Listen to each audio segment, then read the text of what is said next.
Welcome, everybody out there on the wide world of the web, of the net. We're going with our fourth installment of Backroom Broadsides Online, or Backroom Broadsides Live, as we call it. We've got 5 lyric poets tonight, and they each do things a little bit differently. And so it should be a real fun night. We've got Daniel Nestor is going to lead it off, and then we're going to come in with Jeffrey Jock, from Greg Masters, and Nancy Mercado will finish it off. I don't know where I begin to talk about.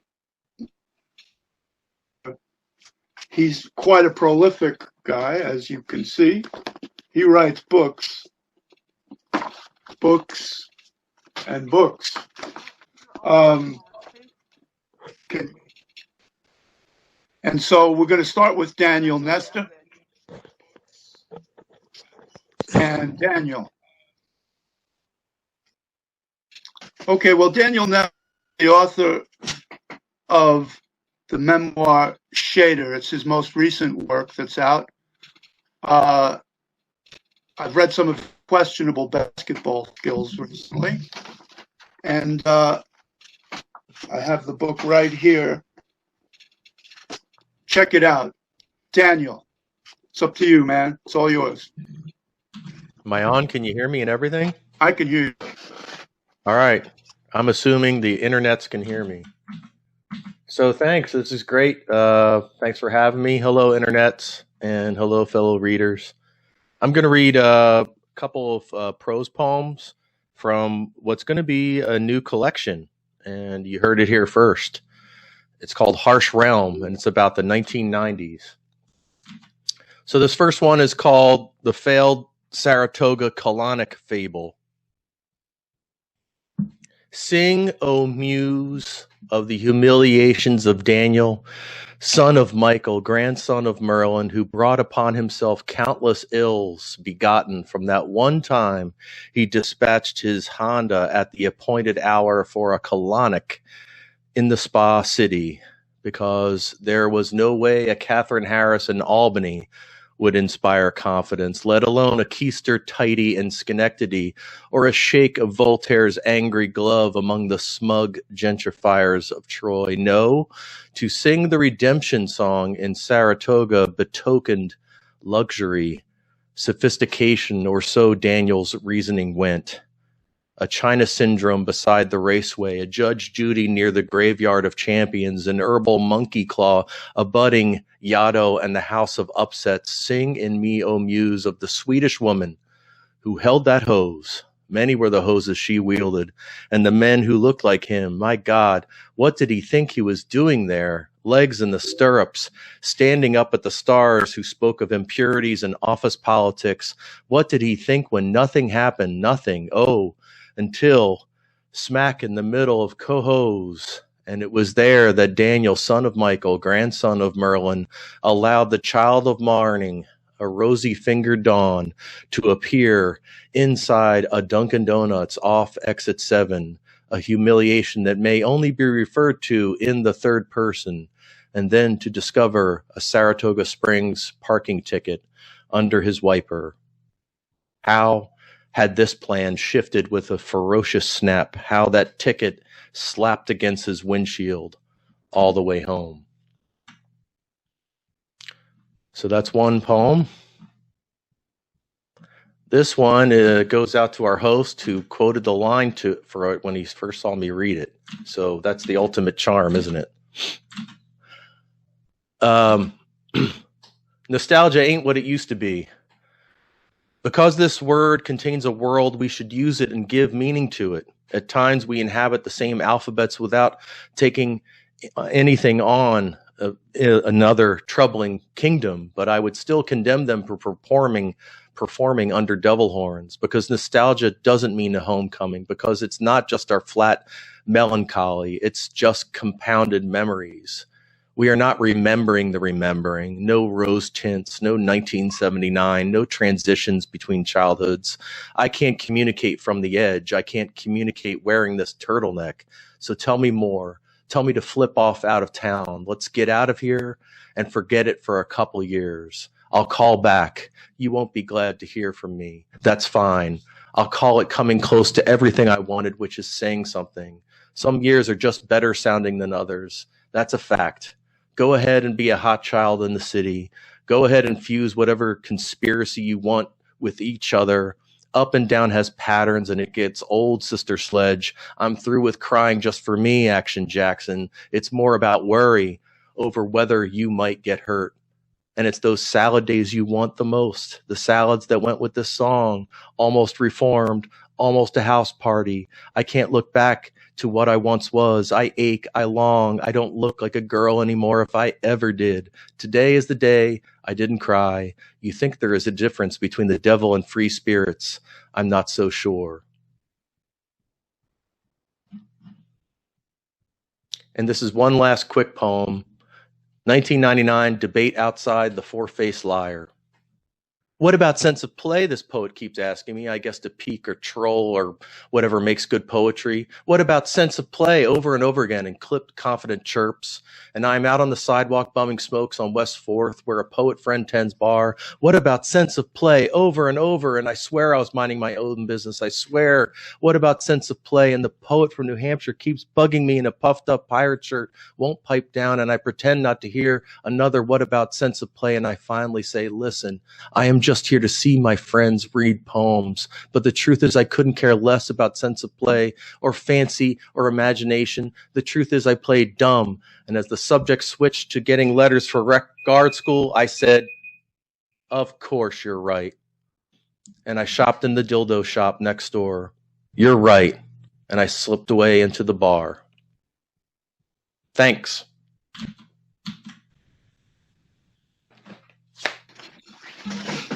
Daniel Nestor's poetry. It's when I listen to him, it's just so much fun. Is poetry allowed to be fun?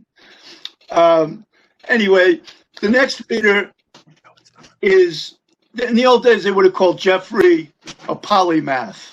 It's always been one of those words that I find fascinating. A polymath. Leonardo was a polymath. Jeffrey, he makes his living as a professor, which he's done on the East and the West Coast. He's an essayist, a cultural critic. He's a jazz critic. He's written great histories. He got an angle looking at labor. And, as we're all going to see tonight, he's quite a poet. So I would like everybody to welcome our friend from the West Coast coming all the way from Ventura this evening, Jeffrey Jacques. Take it away, Jeffrey. Thank you, James. I'm also many years in Brooklyn, New York, which is something that I'm also proud of, and originally from Detroit, which is also proud of that too. Anyway, I'm going to read, let's see, I think, depends how much time this one takes. I might read one or two, but I'll start with this. This one is it's actually published in this journal, Black Renaissance Noir, which also has poems by Nancy and Mercado in it, this particular issue. The poem is called Trump, and it's not about a card, or maybe it is, but it's also about what I think it sounds like. Trump. And so it's also a long poem, so bear with me a little bit. Call that your anger, split between panic and a torn cloth, a sudden unreasonable terror, often accompanied by mass flight, and the bewilderment provoked by the absurd puzzle. You can create another hack of ordinary letters,